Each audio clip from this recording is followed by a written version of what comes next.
Aldo Campo es licenciado en Educación, posttitulado en Psicopedagogía e Inclusión por la UCSH de Chile, magíster en Educación con mención en Currículo y Evaluación, máster en Política Educativa, máster en Lingüística Aplicada por la Universidad de Jaén en España, máster en Integración de Personas con Discapacidad por la Universidad de Salamanca en España también, doctor en Ciencias de la Educación, aprobado sobresaliente por unanimidad con mención cum laude por la Universidad de Granada, España. Actualmente Aldo cursa el programa oficial de doctorado en Filosofía y Ciencias del Lenguaje, impartido por la UAM. Yo pensé que era la de aquí de México, ¿no? Pero es la Autónoma de Madrid, allá en España. Aldo es autor de 6 libros, capítulos de libro, actas científicas, más de 100 artículos entre 2009 al 2019, una actividad muy prolífica de Aldo. Ha impartido infinidad de conferencias en diferentes países, particularmente España, Ecuador, México, Perú, varios países sudamericanos. En 2018, la Red Interamericana de Pedagogía, Iberoamericana, perdón, de Pedagogía, le otorgó el Premio Iberoamericano a la Investigación por la creación de la epistemología de la educación inclusiva, que fue entregado en Ecuador. Aldo es creador de la epistemología de la educación inclusiva, trabajo reconocido por diversos países y universidades de Latinoamérica. También director fundador del Centro de Estudios Latinoamericanos de Educación Inclusiva, CELEI, institución reconocida y con estatus asociativo a Claxo. Y hay que decir que este es el primer centro de investigación creado en ALAC y Chile para el estudio teórico y metodológico de la educación inclusiva. Creó la primera licenciatura en educación inclusiva impartida en Chile y finalmente podemos decir que es director de Polifonía, revista de educación inclusiva, publicación científica de la CELEI. Entonces tenemos pues un gran experto en la materia, así que bienvenido Aldo, te cedemos la palabra. Bueno, yo titulé esta presentación Educación Superior Inclusiva, tensiones neomaterialistas e interseccionales para pensar el mundo actual. Pero quiero advertir que no sé si vamos a alcanzar a mirar todo lo que aquí está, porque bueno, por el tiempo. Lo que a mí me interesa fundamentalmente compartir con ustedes tiene que ver con pensar algunos de los problemas más profundos o subyacentes que hay en el campo llamado educación inclusiva. Eso quiere decir un conjunto de problemáticas de orden epistémica, metodológica, ética y política que trascienden la discapacidad, que trascienden el discurso de los grupos vulnerables cuando nosotros intentamos entender la idea de una educación terciaria para la totalidad de formas existenciales que hay en el mundo actual. Bueno, yo quisiera partir mi presentación con este mensaje que siempre lo pongo, pero me parece muy revelador, en el sentido de que hacer una advertencia. La educación inclusiva no es un eslogan, ni tampoco es un mensaje de propaganda, ni mucho menos un cliché. Y digo esto porque en gran parte de las políticas ministeriales, de los discursos académicos y en su mayoría de lo que circula en los medios masivos de comunicación, nos lleva a justamente a un mensaje bastante panfletario, bastante directo, que desconoce la complejidad de lo que hay en la profundidad de lo que llamamos educación inclusiva, ¿no? Y aquí la educación inclusiva o el calificativo inclusiva tiene esta capacidad de pensar los futuros de la humanidad, de pensar los futuros de la educación, pero no desde una cuestión declarativa exclusivamente, sino que desde un punto de vista más profundo, ¿no? Y eso la hace un complejo proyecto político, ¿no es verdad? Que nos tiene que informar acerca de cómo se relaciona con la raza, con el género, con las sexualidades, con las múltiples formas existenciales, pero también con la percepción crítica de cómo entender las reglas de funcionamiento institucionales de la sociedad.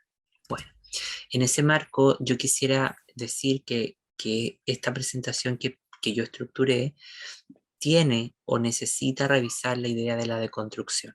¿Ya? Mayoritariamente a veces hay investigadores que dicen que hay que deconstruir la educación inclusiva, yo digo, pero ¿qué se va a deconstruir si este es un campo que no tiene su propio soporte más allá de lo que ha heredado de la educación especial, ¿no? Y en ese sentido, la deconstrucción yo quisiera decir que no se limitaría, si la empresa es buscar, ¿no? La pregunta por la naturaleza de este campo y cómo entender la educación superior, la deconstrucción no se limitaría al acto de distancia crítica, ¿sí? Que es lo que Spivak o Derrida llaman como al acto de cuestionar porque sí algo, ¿sí? Sino que trabaja para interpelar los prejuicios ocultos de la tradición de pensamiento que sustenta aquellos bloques de racionalidad de lo que denominamos educación inclusiva. En tanto, sintagma o sustantivo o forma adjetival. Y esto es muy importante porque el discurso que está mayoritariamente instituido tiende justamente a hacer una omisión sobre el tipo de bloques de racionalidad, proyectos de conocimiento, teoría o conceptos con los que se ensambla esta discusión. Y que sea dicho de paso, mucho del pensamiento crítico actual y de las propuestas a favor de la justicia terminan justamente ocupando los mismos conceptos que generan estos problemas que intentamos solucionar. Entonces, también habría que reconocer que muchos de los conceptos que utilizamos para interpelar el mundo tienen que ver justamente son reproductores de esos mismos problemas que intentamos superar. Por ello, cada una de estas afirmaciones va a denotar usos heurísticos diferentes, así como características epistemológicas específicas. Entiendo el potencial de la deconstrucción a través de un profundo acto de intimidad crítica, que no es otra cosa que la capacidad creativa, edificadora, proyectiva de otras espacialidades, de otras estructuras, ¿ya? Sociales, pedagógicas. Esta actividad intelectual que se sostiene en una peculiaridad, en una peculiar modalidad heurística, de carácter autorreflexiva, porque intenta hacernos conscientes de cuál es la voz, la conciencia, la naturaleza que este campo tiene, y que para suerte nuestra no tiene nada en común con las necesidades educativas especiales ni con ese enfoque individualista esencialista, sino que nace desde el punto de vista de la propia multiplicidad, ¿no? Esto implica entonces que la necesidad de encontrar la conciencia de sí misma es ser consciente acerca de sus propias limitaciones, desde el reconocimiento de una racionalidad que carece de referencia objetiva sobre su verdadera racionalidad, pues la ignora. Esta suerte nos da cuenta de que una de sus limitaciones consiste en ofrecer una racionalidad que opera bajo una grilla de comprensión que está gobernada por algo que yo llamo un engañador engañado, es decir, una especie de cognición intelectual que está atrapada en sí misma y que produce distintas formas de engaño. Y en el mundo pedagógico esa es la metáfora de la hibridación con la educación especial, ¿no? Y que en cierta medida nos da cuenta de la necesidad de sensibilizar, de documentar ciertas experiencias que quedan al margen, pero que en la práctica no nos permite llegar a pensar un espacio institucional, académico, curricular, que responda a las tensiones de la multiplicidad de sujetos que abundan o que están presentes en la estructura educativa. Por eso, la inclusión en el nivel que sea no es una práctica de asimilación, sino que un profundo dispositivo de transformación del mundo, un proyecto político que redefine las bases del contractualismo social. En la medida en que nosotros no entendamos cómo funcionan las reglas institucionales de funcionamiento de la sociedad, que son las que regulan el sistema educativo, vamos a estar permanentemente atrapados en este interjuego. ¿Sí? Porque en esas reglas de funcionamiento de la institucionales de la sociedad se produce la opresión, la dominación, las violencias estructurales, que son en el fondo las que van marcando las reglas del juego en las que nos toca vivir. En ese marco, entonces, la educación inclusiva necesita proporcionar un entrenamiento imaginativo que promueva otros desempeños epistemológicos, otras formas de comprender, ¿no es verdad?, el mundo y los deseos de los múltiples colectivos de ciudadanos que habitan en el espacio social y educativo. Por ello, la inclusión no se limita o no intenta hacer que la máquina funcione con aquellos que, de manera más eficaz, con aquellos que antes estaban excluidos por la máquina. ¿Sí? Me refiero a la máquina al sistema. sino que se propone articular procesos que trabajen en contra de mecanismos retóricamente complacientes que conducen a un perverso efecto de asimilación, cuando entienden la diversidad como ideal de asimilación. Y esta es la ecuación que nos lleva a nosotros a reconocer la presencia del problema ontológico en los grupos sociales, es decir, que es siempre redundar que el ser diferente tiene una atribución negativa, especular, subordina, etcétera, como los compañeros antes lo explicaban. Esta operación en la que la diferencia se convierte en un atributo negativo y especular del ser, agudiza formas y condiciones de daño cognitivo y ausencia de reciprocidad. Lo que busca la inclusión en la que estoy comprometido hace mucho tiempo es derribar las estructuras de asimilación inclusiva, ¿sí? Estas que justamente abren las puertas de las instituciones educativas y permiten el paso de diversos colectivos, pero sin cambiar la gramática interna, el funcionamiento institucional y las conciencias que al interior de las instituciones se legitiman. Lo que busca la inclusión, entonces, en la que yo estoy comprometido, es derribar este tipo de estructuras de asimilación inclusiva cuando las estructuras sociales y educativas mantienen intactas sus estructuras de opresión y dominación. ¿Sí? Y esto implica entonces trabajar o producir un sistema intelectual que es el que yo comparto de acuerdo a lo que Spivak plantea, que se llama un sistema de legitimación por reversión, es decir, darnos cuenta cómo ciertos argumentos, teoría a favor del enfoque terminan enredándolo más o contaminando su función política y ética. En ese sentido, entonces, yo creo que nosotros en la educación superior no es solamente garantizar acceso, sino que intentar darnos cuenta de que la inclusión busca superar el empobrecimiento existencial. Y si partimos desde ese punto de vista, es que nosotros podemos darnos cuenta que no vamos a cumplir un real proceso de inclusión si la universidad solamente abre las puertas. ¿Qué pasa con esa experiencia? Esa experiencia castra a la persona, empobrece la conciencia o bien hace todo el efecto contrario para que eso se pueda potenciar. Creo que ahí está la clave. Hoy día estamos plagados de discursos, de teoría y sobre todo de leyes, pero que en la práctica no sirven de mucho en la medida en que no haya un real cambio de conciencia. Y ahí, justamente porque eso tiene que ver con las formas de existencia que son legitimadas, pero que también con los modos de relacionamiento social que esto implica, ¿no? Por ello, la inclusión como educación enfrenta el imperativo ético de resolver los problemas que la sociedad crea en diversos frentes. Educar no es reproducir la cultura, sino en aprender a entrar en ella para poder experimentar la sublime acción de sabotear las estructuras de regulación del mundo. ¿Sí? Que eso en el fondo es lo que tenemos que aprender a ver, cómo funcionan para poder ir desde los proyectos sociales y culturales y transformando. Nos enfrentamos a un problema de entendimiento imaginativo, y aquí la imaginación yo la entiendo como otras formas de imaginar, pero otros hábitos de pensamiento, ¿no? Y eso es lo que la inclusión exige, cambiar nuestro desempeño epistemológico y desempeño epistemológico. La educación es clave para prolongar la conciencia en el mundo. Y es este acto de toma de conciencia el que a veces falla, ¿no?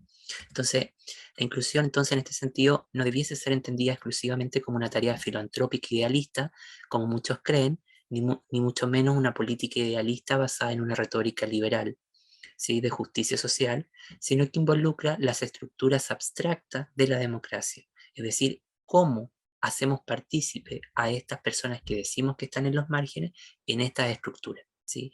Y aquí habría que retomar una de las tareas de los estudios de la subalternidad, cuando ellos nos dicen que el maestro tiene que ser discípulo del entorno del subalterno para poder liberarlo, en el fondo. Y eso es muy interesante porque en nuestro continente no hay movilidad de clase, entonces necesitamos justamente comprender cómo son las trayectorias educativas y sociales de nuestro alumnado para justamente poder entender esas marcas de desigualdad que van penetrando o afectando a sus trayectorias. Cuando asumimos que la inclusión es el resultado del trabajo imaginativo, permite a sus usuarios actuar juntos y con ello alterar los signos de constitución de la realidad. En este sentido, esto voy a saltar, yo entiendo de alguna manera, y este es una tarea que yo creo que todos debiésemos aproximarnos, que la inclusión es una herramienta poderosa para desestabilizar las armas del maestro. Es una acción intencional que busca irrumpir, afectar el desempeño habitual de las cosas, ¿sí? O de las reglas institucionales de la sociedad. Como forma de sabotaje, busca la destrucción de esta ingeniería. Un sabotaje afirmativo es siempre contextual y depende de la agencia de los sujetos, ¿sí? Y por lo tanto la inclusión lo que busca es perturbar estas formas normativas o sancionadas por la corriente mayoritaria y justamente pensar en clave imaginativa cómo podemos cambiar nuestros hábitos de pensamiento para lograr albergar esa multiplicidad de singularidades que transita por el sistema educativo. Y esto también hace, este argumento que voy a presentar, hace que la inclusión se desencialice del plano educativo exclusivamente y toque todos los planos o campos de investigación. La inclusión a nivel epistémico enfrenta un dilema definitorio. No puede ser definida en los paradigmas de ninguna disciplina en particular, porque es un fenómeno complejo que los desborda, y eso exige que esta sea entendida como una intervención contrahegemónica y transformadora de las lógicas de producción del conocimiento. Y esto es lo que hace que la inclusión sea una responsabilidad de toda la universidad, de todos los campos, pero esto solo se puede asegurar cuando nosotros podamos tener un vicerrectorado, una rectoría con una política que haga el mandato concreto a todas las unidades departamentales de la universidad. Esto, si bien, como decía el colega, para evitar que sea un compromiso individual y pase a ser un compromiso institucional, donde en los canales prácticos y en las matrices de participación esté el mandato y esté la cuestión, el mandato ético, político, de que la universidad trabaja en esto, en la realidad, más que en una cuestión retórica. Bueno, eh, y con esto voy a cerrar porque ya creo que estoy en el tiempo. Ninguno de los argumentos que he sostenido en diversos trabajos para explicar que la educación especial es una forma de inclusión, mientras que la inclusión no es una forma de lo especial, tiene la función o como función discapacitar la conciencia argumentativa de lo inclusivo, sino que además superar una de sus reducciones más evidentes. Si bien la investigación sobre educación inclusiva compromete una multiplicidad de preocupaciones vinculadas a una variedad infinita de colectividades, persigue superar el excepcionalismo ontológico, esto de puntualizar permanentemente en sujetos raros y que cuando miramos todos nosotros incluso tenemos variables de desigualdad, ¿no? Y vamos a necesitar eso, que subordina a ciertos grupos producto de una matriz occidentalocéntrica a ciertos índices de singularidad. Bueno, eso es lo que, no sé, querido Servando, cómo estoy en el tiempo, ya creo que estaría, ¿no? ¿Tienes unos minutitos todavía más? 3 minutitos, Aldo. Ah, súper. Bueno, y esto es lo que un poco las gracias, Servando, las políticas educativas debiesen como considerar, que en el fondo la forma de pensar las políticas institucionales y también las políticas educativas y las prácticas de producción del conocimiento en este campo son herederas del binarismo, pero del binarismo estructural que da paso a la imaginación binaria, ¿no? Y una imaginación binaria es una forma de pensar, ¿no es verdad?, en la que los sujetos son construidos a través de una autodefinición indicativa por negación, nos va a decir Val. Para White, el binarismo como estructura cognitiva se convierte en un dispositivo que emplea los grupos humanos ligados por nacionalidad, ciudadanía u otras identidades colectivas para afirmar quiénes son sin tener que preocuparse de elaborar las descripciones que podrían ser objeto de refutación. Incluso el otro rechazado no necesita definición. Iván nos dice que lo mejor no es usar la palabra otredad o en su equivalente derivado del latín alteridad en el análisis cultural. La conceptualización de Hayden White nos permite saber que se trata de una palabra semánticamente deíctica, solo al nombrar la alteridad se ponen en relación múltiples cosas, hay múltiples relacionamientos de distinto tipo, ¿no? Y eso es lo que la universidad tiene que aprender a mirar para gestionar las prácticas de enseñanza, las prácticas institucionales. ¿Ya? La conceptualización de Hayden White, perdón, nos permite saber que se trata de una palabra semánticamente deíctica, pero que se hace pasar por objetiva. Esta falsa apariencia se ve reforzada por el uso del sustantivo abstracto. El adjetivo calificativo otro tiende a sustantivarse en el genérico el otro. El yo inevitablemente adherido y sin el cual el otro no significa nada, no da lugar a la discusión, de modo que la naturaleza deística de la otredad siempre permanece oculta por esta cosificación y neutralización que ya los compañeros anteriormente habían explicado muy bien.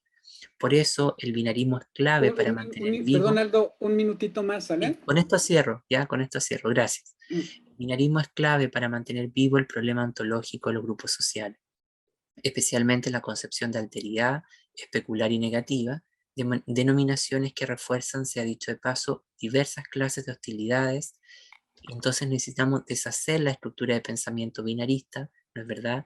Eh, que es clave para descentrar el efecto de autodefinición por negación. Empresa que está sustentada, según Ball, en la polarización, la simplificación y la jerarquización de sujetos, ¿no? Entonces, esto acontece. Primero la estructura contrapone dos categorías, luego la simplifica, todos los matices para que formen un par, y a continuación la vuelve vertical la polarización horizontal, de modo que una de las dos categorías termina estando por encima de la otra. Y esto es lo que nosotros lo vemos muy patente en las políticas de cuoteo o de ingreso de cupos especiales, ¿no? Entonces, si el contexto es la multiplicidad, la heterogeneidad, tendríamos que repensar esa ingeniería en la cual estamos dialogando. Bueno, muchísimas gracias a todos por el espacio y nada, lo dejo hasta aquí. Muchísimas gracias.